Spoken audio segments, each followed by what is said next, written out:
네, 오늘도 은혜가 풍성하신 하나님을 힘차게 바라보시기 바라겠습니다. 오늘 말씀은 고린도전서 13장 4절에서 7절 말씀입니다. 사랑은 오래 참고 사랑은 온유하며 시기하지 아니하며 사랑은 자랑하지 아니하며 교만하지 아니하며 무례히 행하지 아니하며 자기의 유익을 구하지 아니하며 성내지 아니하며 악한 것을 생각하지 아니하며 불의를 기뻐하지 아니하며 진리와 함께 기뻐하고 모든 것을 참으며 모든 것을 믿으며 모든 것을 바라며 모든 것을 견디느니라. 아멘. 네, 고린도전서 13장 사랑장에 대해서 우리가 계속 말씀을 생각하고 있습니다.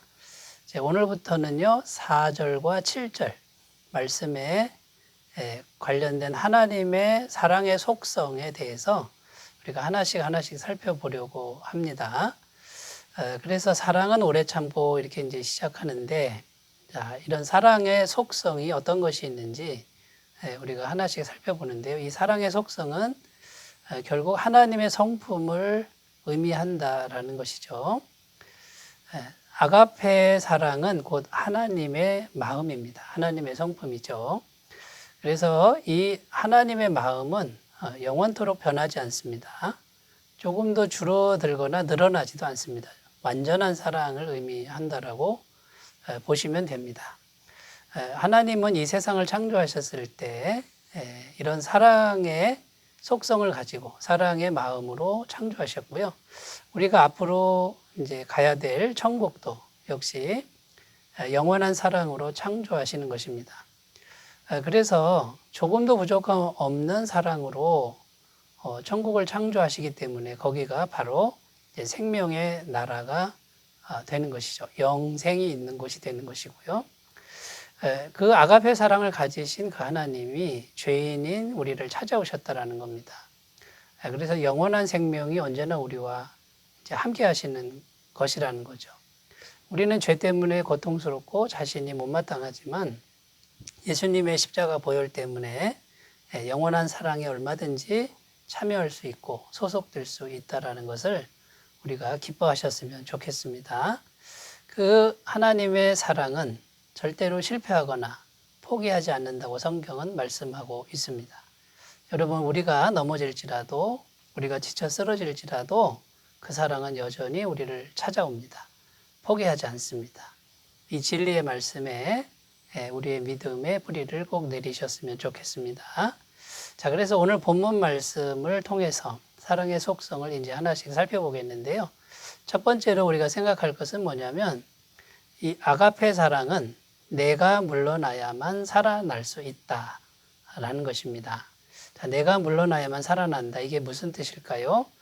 자, 오늘 본문 말씀 우리가 읽지는 않았지만 1절에서 3절 말씀에 보면 주어가 내가라고 나옵니다. 내가 사람의 방언과 천사의 말을 할지라도 사랑이 없으면 소리나는 구리와 울리는 꽹과리가 되고, 여기 보면 내가가 주어가 되죠. 내가 성령의 은사를 사용하는 겁니다. 그러니까 내가 주어가 되는 것이고 주인이 되는 것이죠.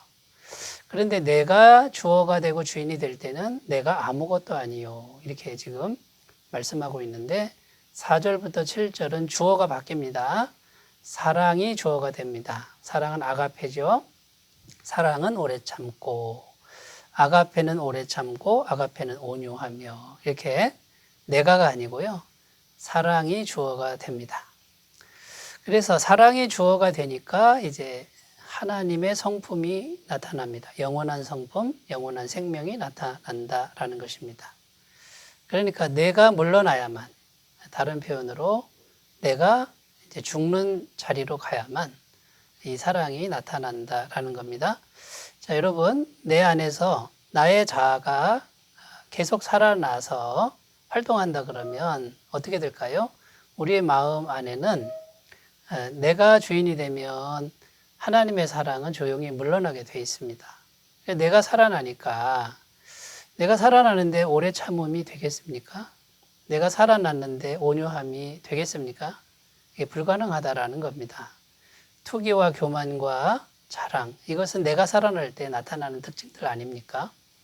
그러니까 내가 물러나서 이제 종의 자리에 가고요. 내 안에 계신 성령님이 주인이 되고 내 안에 계신 하나님의 사랑이 주인이 될 때 이 아가페 사랑은 비로소 나에게 살아날 수 있다라는 것입니다. 마태복음 16장 24절 말씀에 이에 예수께서 제자들에게 이르시되 아무든지 나를 따라오려거든 자기를 부인하고 자기 십자가를 지고 나를 쫓을 것이니라. 주님께서 제자들에게 자기를 부인하고 자기 십자가를 지고 나를 따르라. 결국은 내가 살아나지 말고 내가 물러나 있고 내가 죽은 상태로 주님을 따라야 된다. 이렇게 말씀하고 있는 것입니다. 내가 살아나 있는 상태에서는요, 주님을 따를 수가 결코 없을 것입니다. 또 사도 바울도 갈라디아서 2장 20절에 보면요, 내가 그리스도와 함께 십자가에 못 박혔나니 그런즉 이제는 내가 사는 것이 아니요 오직 내 안에 그리스도께서 사시는 것이라 이렇게 말하고 있습니다. 사도 바울은 평생 이런 마음으로 살았다는 거예요. 나는 죽었습니다. 내 안에 그리스도만이 주인이 되어서 남은 생을 살아갑니다. 이렇게 살아갔더니 얼마나 험난한 인생을 살았습니까? 그런데 그것을 다 극복하고 이길 수 있었다라고 성경은 증언하고 있는 것입니다. 자, 아가페 사랑의 속성에 대해서 이제 우리가 살펴보는데 첫 번째는 내가 물러나야 되고 내가 낮아져야 된다라는 말씀을 드렸고요. 자, 두 번째 이제 사랑의 속성으로 들어가 봅니다. 사랑의 제1덕목 그것은 인내라는 것이죠. 사랑은 오래 참고 이거부터 이제 시작이 됩니다. 자, 오래 참는다, 인내라는 속성을 가진 그 내용이 이제 여러 개가 나오는데 오래 참음, 그리고 온유함, 사랑은 온유하며 성내지 않음, 사랑은 성내지 아니하고 자, 모든 것을 참는다 이렇게 되어 있습니다. 모든 것을 견딘다.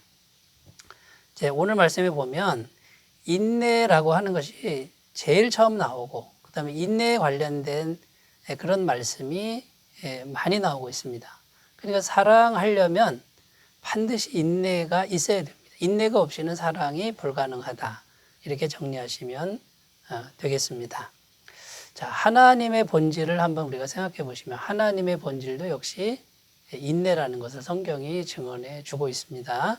출애굽기 34장 6절 말씀에 여호와로라 여호와로라 자비롭고 은혜롭고 노하기를 더디하고 인자와 진실이 많은 하나님이로라. 자, 노하기를 더디하고 인자와 진실이 많은 하나님이다 이렇게 고백하는데요. 자, 이스라엘 백성들이 광야에서 얼마나 많은 죄를 짓고 또 얼마나 여러 번 하나님을 향해서 반역했습니까? 그런데도 하나님은 오래 참으시지 않습니까? 굉장히 오래 참으시고 결국은 이스라엘 백성들을 가나안 땅으로 인도하시죠. 또 성경에 보면 하나님이 노아 홍수 전에 경고하셨습니다. 이제 홍수로 세상이 멸망할 것이다. 그래서 노아에게 배를 만들게 하셨는데 무려 120년 동안이나 만들었다고 성경은 증언합니다. 120년이나 기다리시는 이것이 하나님의 속성이라는 겁니다. 또 성경에 보면 하나님이 소돔과 고모라를 하늘에서 불을 내려 멸망시키는데 아브라함이 중보기도합니다. 하나님, 그 성에 의인이 있으면 용서해 달라고 6번이나 중보기도를 하는데 그 6번 기도를 다 들어주셨다라는 것이죠. 하나님의 인내는 한이 없습니다. 그리고 또 성경에 보면요, 이제 가나안 땅 멸망시키기 전에 여호수아의 군대가 들어가서 이제 정복하기 전에 무려 430년이나 기다리십니다. 그 죄악이 가득 찰 때까지 기다리신 기간이 430년이나 됩니다.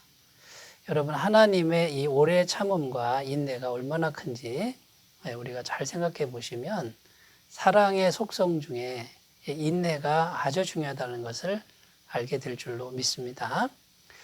그 다음에 우리가 또 생각할 것은요, 주님의 재림입니다. 재림이 곧 임박했다, 곧 온다. 맞는 말씀입니다. 그런데 지금 주님이 오래 참고 계신다라는 거죠. 왜 그렇습니까? 모든 사람이 회개하고 구원 받게 하기 위해서 지금 인내하고 계신다라는 거죠. 베드로후서 3장 9절 주의 약속은 어떤 이들이 더디다고 생각하는 것 같이 더딘 것이 아니라 오직 주께서는 너희를 대하여 오래 참으사 아무도 멸망치 않고 다 회개하기에 이르기를 원하시느니라. 여러분, 우리도 이 인내를 훈련해야 됩니다. 그래서 어떻게 해야 되죠? 에베소서 4장 2절 모든 겸손과 온유로 하고 오래 참음으로 사랑 가운데서 서로 용납하고, 이게 사랑입니다. 또 용서해야 됩니다. 7번씩 70번이라도 용서하라. 이것이 성경의 가르침이고요. 여러분, 이것을 우리가 꼭 기억하셔서 인내가 사랑이라는 것을 우리가 꼭 기억하셨으면 좋겠습니다. 자, 세 번째입니다. 아가페는 시기하지 않습니다. 사랑은 시기하지 않으며, 이렇게 되어 있죠. 자, 아가페의 속성 중 시기하지 않는다, 이런 것이 있는데 하나님의 성품은 시기하지 않는다라는 겁니다. 그런데 여기서 이제 우리가 질문이 있는데 그게 뭐냐면 신명기 말씀에 하나님은 질투하신 하나님이시다, 이런 구절이 있죠. 신명기 4장 24절 하나님 여호와는 소멸하는 불이시요 질투하는 하나님이시니라. 자, 그럼 여기 질투한다고 되어 있는데 속성 중에 질투하시는 분이라고 되어 있는데 이것을 어떻게 해석해야 될까요? 여러분, 하나님이 이렇게 질투하신 하나님이다라고 이렇게 표현했을 때 하나님이 우리 인간처럼 인간적으로 시기하고 질투하는 그런 속성을 가진 분이 아니고요. 이제 그만큼 우리를 사랑하신다라는 표현을 낮추어서, 우리 인간의 수준에 낮추어서 그렇게 표현하신 것뿐입니다. 하나님 속에는 시기와 질투가 없습니다. 왜냐하면 하나님 자체가 완전한 만족 가운데, 충만한 가운데 있기 때문에 그렇지 않다라는 거죠. 그런데 사랑하기 때문에 질투하는 단어를 쓰신 것뿐입니다. 여러분, 이 질투를 부모와 자식 간의 질투가 가능합니까? 부모는 자식을 질투하지 않습니다. 스승은 제자를 질투하지 않습니다. 주인과 종은 질투할 대상이 아닌 거죠. 하나님이 어떻게 인간을 질투하겠습니까? 그만큼 사랑한다, 이제 그런 뜻이고요. 여러분, 또 삼위일체 하나님을 생각해 보시면 성부, 성자, 성령, 이 세 분이 온전히 하나가 되는데 이 세 분은 서로 질투하지 않습니다. 성자 예수님을 보시면 성부 하나님께 순종해서요, 자기를 비워 종의 형체를 가지사 사람과 같이 되고 이 땅에 오셔서 십자가에 못 박혀 죽으시기까지 복종하시는 걸 볼 수 있고요. 성령 하나님 한번 생각해 보십시오. 그분은 자신을 드러내지 않고 계속해서 우리 속에서 예수님만 주님이라고 증거하고 있지 않습니까? 보이지 않는 가운데 증거하시고 계속 예수님의 말씀이 생각나게 하시는 이제 그런 분이지 않습니까? 성부, 성자, 성령 하나님도 서로 질투하지 않고 완전히 사랑으로 하나 된 모습을 보여주고 있다는 것이죠. 자, 오늘은 사랑의 속성 중에 몇 가지만 살펴보았습니다. 계속해서 그 속성을 살펴보겠습니다. 기도드리겠습니다. 하나님 아버지, 이 아가페 사랑을 잘 배우게 하옵소서. 이것이 있는 곳에 생명으로 충만할 줄로 믿사오니 우리에게 이 은혜를 허락하여 주옵소서. 예수님의 이름으로 기도드립니다. 아멘. 주님 은혜가 충만하시길 바라겠습니다. 감사합니다.